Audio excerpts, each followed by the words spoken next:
Hola amigo, escucharás realmente un interesante mensaje. Estaremos viendo a un hombre que no debió tener fe, que tenía una gran fe, y veremos a un hombre que debió tener una gran fe, pero estaba luchando con su fe. Y hay lecciones fantásticas de las que aprenderemos. Si tienes una Biblia, tómala, entraremos en la palabra juntos y te garantizo que esto te levantará. Hola, soy Bayless Conley. En la vida todos enfrentamos incertidumbre, ya sean problemas financieros, valles relacionales, una crisis de salud, o solo intentamos descubrir nuestro propósito. Una cosa es segura: Dios te ve, Él te ama, y no importa lo que estés enfrentando, Él tiene las respuestas. Si tienen una Biblia, ábranla en el Evangelio de Lucas, 7º capítulo. Pasaremos la mayor parte del tiempo allí, de hecho, casi todo. En Lucas, capítulo 7, quiero hablarles de lo que llamo los altibajos de la fe. Comenzaré con una historia muy familiar. Quiero leer los versículos del 1 al 10 de Lucas 7. Dice: cuando hubo terminado todas sus palabras al pueblo que le oía, entró en Capernaum. Y el siervo de un centurión, a quien quería mucho, estaba enfermo y a punto de morir. Cuando oyó hablar de Jesús, le envió unos ancianos de los judíos, rogándole que viniera y sanara a su siervo. Y ellos vinieron a Jesús y le rogaron con solicitud, diciéndole: es digno de que le concedas esto, porque ama a nuestra nación y nos edificó una sinagoga. Y Jesús fue con ellos. Pero cuando ya no estaban lejos de la casa, el centurión envió a él unos amigos, diciéndole: Señor, no te molestes, pues no soy digno de que entres bajo mi techo, por lo que ni aún me tuve por digno de venir a ti, pero di la palabra, y mi siervo será sanado. Porque también yo soy hombre puesto bajo autoridad, y tengo soldados bajo mis órdenes, y digo: este ve y va, y al otro ven y viene, y a mi siervo haz esto, y lo hace. Al oír esto, Jesús se maravilló de él, y volviéndose, dijo a la gente que le seguía: les digo que ni aun en Israel he hallado tanta fe. Y los que habían sido enviados, al regresar a casa, hallaron sano al siervo que había estado enfermo. Saben, en los evangelios solo había dos cosas que causaron que Jesús se maravillara. Una era la fe, la otra era la incredulidad. Si Él se va a maravillar de mí, no quiero que se maraville de mi incredulidad. Quiero que se maraville de mi fe. Y es interesante la designación. Jesús dijo: este hombre, este gentil, tenía gran fe, y solo hay otra persona en los evangelios que tuvo una gran fe, según Jesús, y también era gentil, una mujer sirofenicia, que fue a ver a Cristo en nombre de su hija, que estaba severamente poseída por un demonio. Gran fe. Vamos a hablar de eso ahora. El centurión era un oficial del ejército romano, más de 100 hombres, básicamente equivalente a lo que entenderíamos como el rango de capitán en el ejército de nuestra cultura. Entonces hablemos de este gentil, este centurión que Jesús dijo que tenía gran fe, este hombre del que Jesús se maravilló. En el versículo 4, cuando los ancianos de los judíos se acercaron a Jesús, le rogaron fervientemente que sanara al siervo de este hombre. Dijeron: se lo merece. Literalmente, Jesús, Él merece que su petición sea respondida. En griego es tan fuerte como para decir que debe ser recompensado. Jesús, Él se ha ganado una respuesta a esta petición. Se lo ha ganado por su postura interna del corazón y también por sus acciones externas, por dentro y por fuera. Se lo ha ganado. Interiormente su corazón está en el lugar correcto. Él ama a nuestra nación. Él ama lo que Dios ama. Él no es solo un engranaje en la maquinaria romana. Sí, es parte de una fuerza de ocupación, pero es un buen hombre. Su corazón está en buen lugar. Él genuinamente nos valora y nos ama, y exteriormente tiene las obras para probarlo. Él nos ha construido una sinagoga. Sin duda eso lo habría hecho impopular entre sus compañeros soldados, lo habría hecho impopular entre sus compañeros romanos, hubiera sido un gasto extravagante con el salario de un centurión que él haya construido esta sinagoga. Entonces Jesús, mira, su corazón está bien por dentro y por fuera. Ha hecho algo extraordinario. Por eso debería ser recompensado. Se merece esto, ¿saben? Dentro y fuera. Él ha demostrado su devoción a Dios y su amor por nosotros, así que debes hacer esto por Él. Ahora, los ancianos de los judíos creyeron eso y se lo declararon a Jesús, pero ¿sabías que el centurión mismo no lo creía? 2 veces le dijo a Jesús, no soy digno. Están diciendo, Él es digno, Él se lo merece, y Él dice, Señor, no me considero digno de ir a ti, y no me considero digno de que tú entres bajo mi techo. Y he hablado con muchas personas a lo largo de los años. Y he tenido una conversación particular con ellos. Hay un individuo en el que estoy pensando que es representativo de las muchas conversaciones que he tenido. Él vino a verme y fue hostil. Estaba enojado con la iglesia y amargado con Dios por una tragedia que le pasó a un amigo suyo y porque Dios aparentemente no respondió su oración. Estaba enojado conmigo, el predicador. Estaba enojado con la iglesia en general. Ya no volveré a la iglesia, nunca más. Estaba amargado contra Dios y básicamente me dijo las mismas cosas que estos ancianos judíos le dijeron a Jesús. Él dijo, oye, este chico era el mejor cristiano que he conocido. Fue generoso, amaba lo que Dios amaba, era fiel a la iglesia, el corazón más puro que he visto, y tenía el estilo de vida acorde, y la tragedia aún así pasó. El hecho es que, en este tipo de circunstancias, ninguno de nosotros tiene todas las respuestas. Hay cosas que no sabremos hasta llegar al cielo, y siento que no importará cuando lleguemos ahí.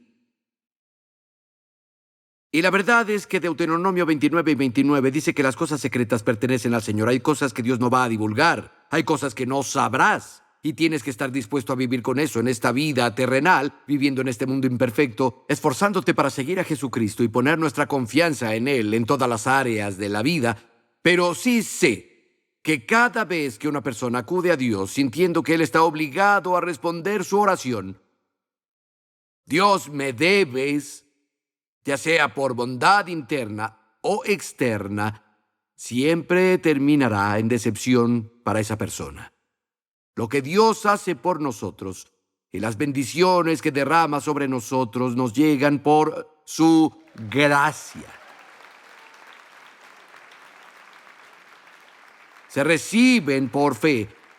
La mano de la fe se extiende y recibe lo que la mano de la gracia de Dios proporciona gratuitamente. No son merecidos por nuestra bondad interior o exterior.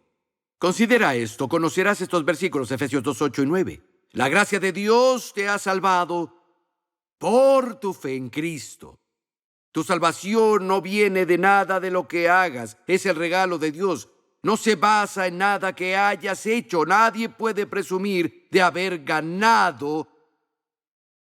Por gracia son salvos, por medio de la fe, no por nada que hayas hecho. Es un regalo de Dios, no por obras, para que nadie se jacte. Y la palabra salvo, por gracia fuiste salvo, es la misma palabra griega traducida a sanado en todo el Nuevo Testamento. Misma palabra. Cuando Jesús sanó a personas, es la misma palabra. Por gracia eres sanado. La palabra también se traduce como liberado. Significa rescatado, abarca toda la idea del perdón. Todas esas cosas son parte de la gracia de Dios. Y es por gracia que nos dan esas cosas a través de la fe. No por nuestras obras, no porque interiormente sea bueno y no porque exteriormente haga lo correcto. Aquí hay otro, Romanos 5, 1, 2. Justificados, pues, por la fe, tenemos paz para con Dios por medio de Jesucristo, por quien también tenemos entrada por la fe a esta gracia en la cual estamos firmes y nos gloriamos en la esperanza de la gloria de Dios. tenemos acceso por la fe a esta gracia donde estamos firmes. Amigo, todo lo que Dios hace por nosotros viene por gracia. El perdón es por gracia, la sanidad es gracia, la guía es la gracia de Dios, la paz, la gracia de Dios, la fuerza es la gracia de Dios, la sabiduría, la gracia de Dios, el consuelo es la gracia de Dios. Todo lo que Dios hace por nosotros es gracia. ¿Qué nos da acceso a esa gracia? Por fe. Tenemos acceso a esta gracia en la que estamos. No se basa en quienes somos por dentro y en lo que hacemos por fuera. Es por gracia, a través de la fe. Este centurión, según Jesús, tenía gran fe. No solo fe, tenía gran fe. Y cuando veo su vida, veo la fe en 3 etapas. Etapa número 1, con este centurión. Él creía que Jesús era capaz. Creía que Jesús podía curar la enfermedad. Él creía que Jesús podía sanar a su siervo. Dice en el versículo 3 que cuando oyó de Jesús, envió a los ancianos de los judíos para ver si vendría a sanar a su siervo, que escuchó, obviamente oyó que Jesús tenía autoridad sobre la enfermedad. Tal vez algunos de sus consiervos contaron historias de lo que habían visto y habían oído. Sí, los muertos resucitan, Él limpia a los leprosos, abre los ojos ciegos, Él tiene el poder para hacer esto. Y envía a los ancianos de los judíos, basándose solo en el hecho de que sabe que Jesús es capaz. Ese es el comienzo de la fe. Amigo, tu situación puede parecer imposible, pero lo que es imposible para los hombres es posible para Dios. No hay nada difícil para Él. Él es capaz.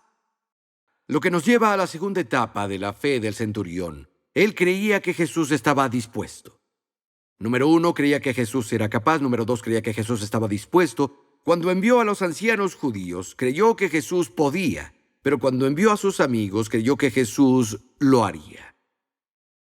Dice que cuando ahora Jesús ya no está lejos de casa, hay una multitud con él. El centurión estaría observando. Bueno, aquí está esta multitud, Jesús, muy bien. Bien, él está dispuesto. Dile que no necesita dar un paso más, no te molestes. Solo di la palabra desde allí y mi siervo será sanado. Es todo lo que necesito saber. Tan pronto como vio que Jesús había llegado, supo que Jesús estaba dispuesto. Y sé que algunos dirán, bueno, sí, pero este centurión sabía que Jesús estaba dispuesto porque Jesús se fue de donde estaba y vino hasta donde el centurión estaba. Está bien, tienes razón. Pero sabes, Jesús dejó las glorias del cielo y vino a este mundo por ti. Jesús llevó las llagas en su espalda por ti. Jesús llevó la corona de espinas por ti. Jesús fue a la cruz por ti. Si eso no significa estar dispuesto, yo no sé qué sí. Romanos 8:32, hablando del Padre, quien no escatimó ni a su propio Hijo, sino que lo entregó por todos nosotros, ¿cómo no nos dará también con Él todas las cosas? Así que número 1, tienes que creer que el Señor es capaz. Por muy difícil que sea tu situación, por mucho que hayas arruinado las cosas, necesitas creer que Dios puede. En segunda, debes creer que Él está dispuesto a ayudarte. Pero hay una tercera etapa de la fe del centurión que la hizo grande. Número 3, se basó en la evidencia de la palabra de Jesús y ya.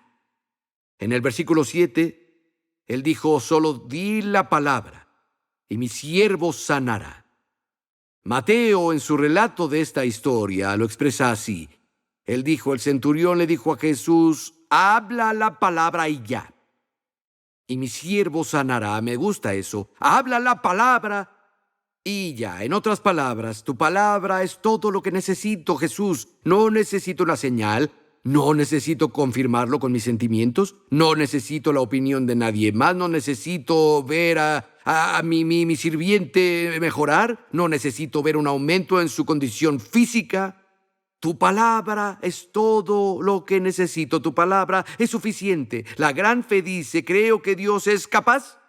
Estoy convencido de que está dispuesto y su palabra es toda la evidencia que yo necesito.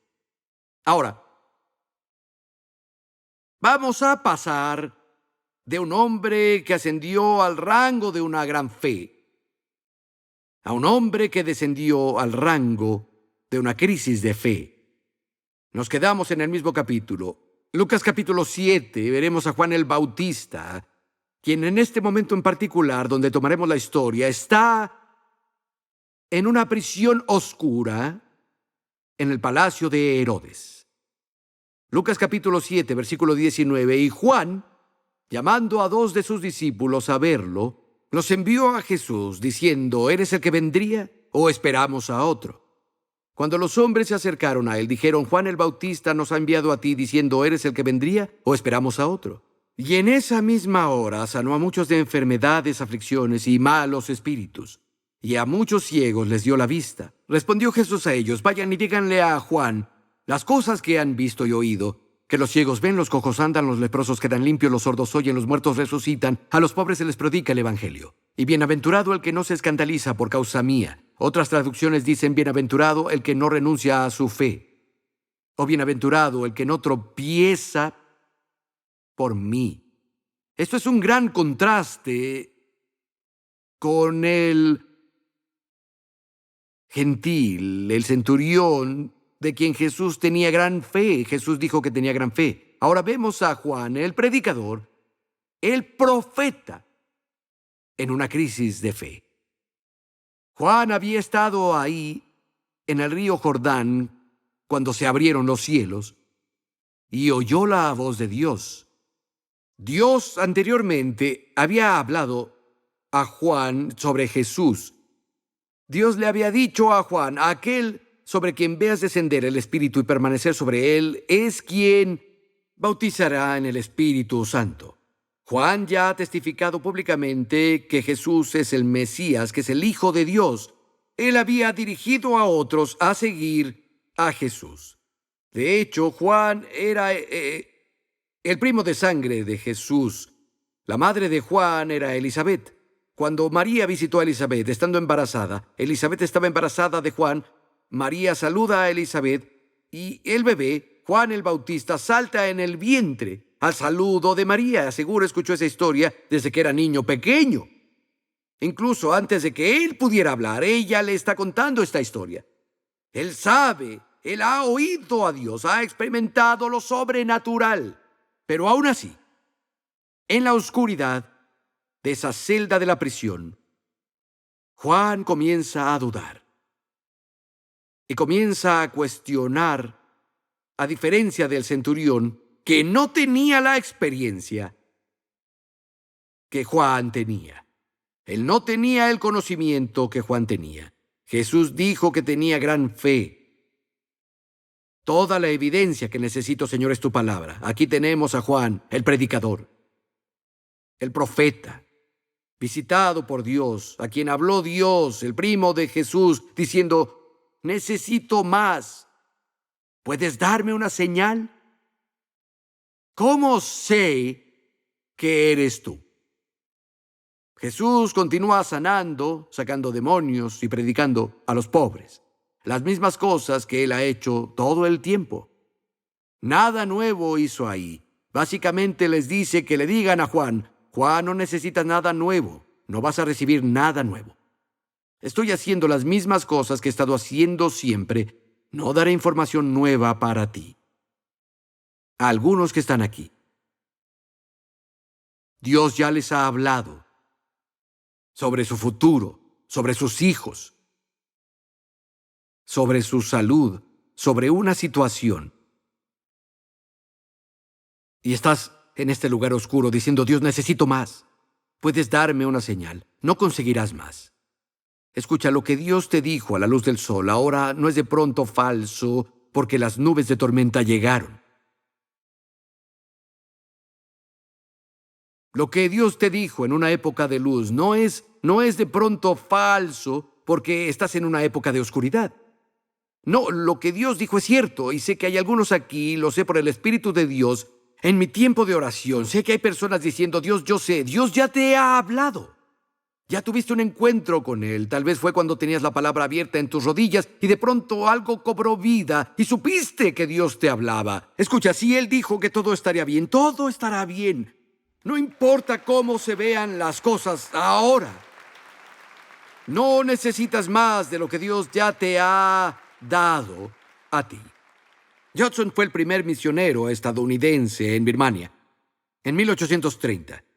Obtuvo muy poca atracción, trabajó y trabajó y trabajó y estalló la guerra y lo tomaron como espía británico, aunque era norteamericano. Lo encerraron en una prisión sucia en Birmania por casi 2 años.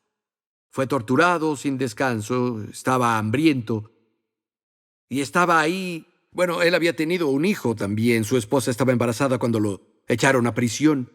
Nunca había visto al niño ni había visto a su esposa.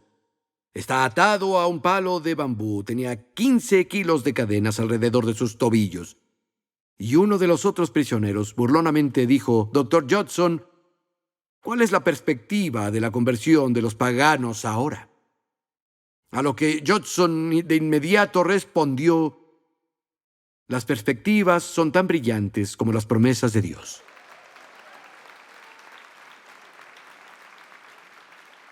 Parecía que todo se había arruinado. Estaba en un lugar muy oscuro.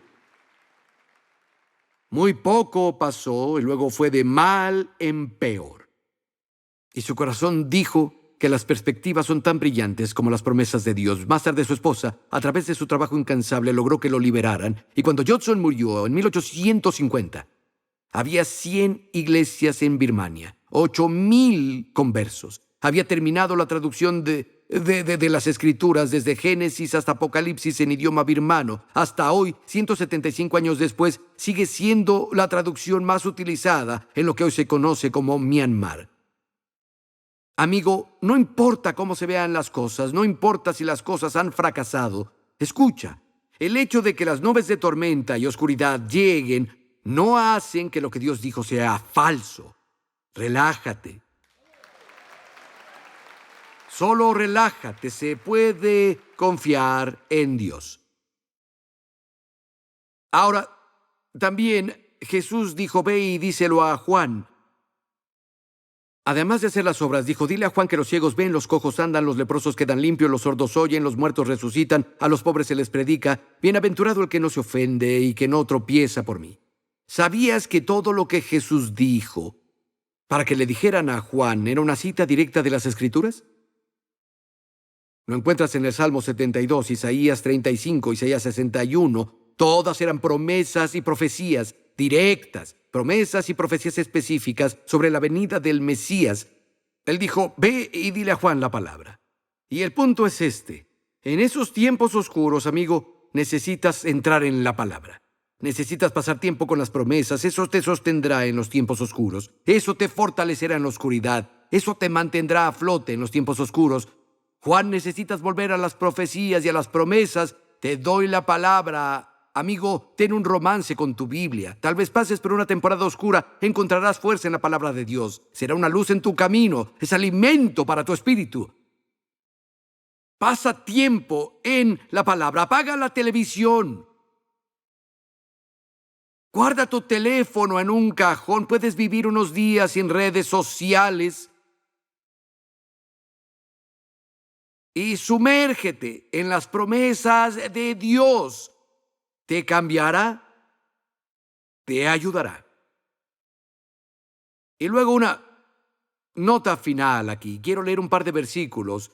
Versículo 24 de Lucas 7. Dice: «Cuando los mensajeros de Juan se fueron, comenzó a hablar a las multitudes acerca de Juan. ¿Qué salieron a ver al desierto? ¿Una caña sacudida por el viento? ¿Pero qué salieron a ver? ¿Un hombre vestido con ropas suaves? En verdad, los que se visten lujosamente y viven en el lujo están en las cortes de los reyes. ¿Pero qué salieron a ver? ¿Un profeta? Sí. Les digo, y más que profeta, este es aquel de quien está escrito: «He aquí envío mi mensajero delante de ti, quien preparará tu camino delante de ti». Porque les digo que entre los nacidos de mujer no hay mayor profeta que Juan el Bautista. Pero el más pequeño en el reino de Dios es mayor que él. Hay otra cosa. Para las personas, un solo acontecimiento puede definirte. Un discurso, un solo acto heroico o sacrificial, o una cosa negativa o mala que hagas o que hagamos puede fijarnos y definirnos en el pensamiento de algunas personas, pero no a los ojos del Señor. Con el Señor es todo el camino lo que nos define, no solo un acontecimiento. Y los discípulos de Juan se fueron después de haber venido y expresado las dudas de Juan. Y Juan, vacilando allí en la prisión, Jesús y la multitud está ahí. Dice, oigan, les hablaré de Juan. ¿Quieren saber de Juan? ¡Qué decepción! No puedo creer que vaciló en esta última etapa de la carrera. Él es mi primo, por el amor de Dios. Está muy por debajo de su potencial, está muy por debajo de mis expectativas. Les hablaré de Juan, para mí él murió.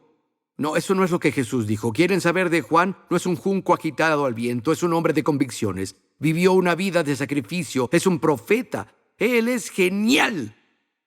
Verán, fue todo el viaje lo que definió a Juan para el Señor, no una sola falla mientras estuvo en prisión. No te quedes atascado en un solo logro o en un solo fracaso. La carrera es para toda la vida y tienes más vueltas que correr. Dios no ha terminado contigo aún. Escucha, el justo cae 7 veces y luego vuelve a levantarse. Las Escrituras dicen, no te alegres de mí, oh enemigo mío, cuando caiga, porque me levantaré. Tu historia no ha terminado, tienes más capítulos que escribir aún. Deja de revolcarte en la autocompasión y la vergüenza. Confiesa tu pecado al Señor, sé limpiado si ese es el problema, levántate y haz algo. Cuenta lo que vas a hacer cuando salgas de aquí hoy. ¿Cómo vas a vivir? ¿Qué dirán los capítulos restantes de tu vida? Y Dios no te está juzgando por lo que sucede ahora. Es todo el viaje, amigo. Amigo, hay más vueltas que debes correr. Tal vez hayas arruinado las cosas en grande. Aún puedes terminar fuerte. Aún puedes terminar fuerte. Las cosas cambian si tú cambias. Puedes ir en otra dirección. Puedes hacer las cosas de otra manera. No es una cosa o tal vez una serie de cosas. No tiene que definir tu vida. Dios tiene algunas cosas buenas guardadas para ti, amigo. Y sabes, el viaje con Él comienza con darlo todo a Jesús. Me gustaría darte una oportunidad ahora de aceptar a Jesucristo como tu Señor y Salvador. La Biblia dice que todo el que clame en el nombre del Señor será salvo. Amigo, la salvación no se trata de rituales, tampoco de ceremonias. Se trata de tener una relación viva que respira, anda y habla con su Creador. Es lo que necesitas, es lo que tu corazón ha pedido a gritos.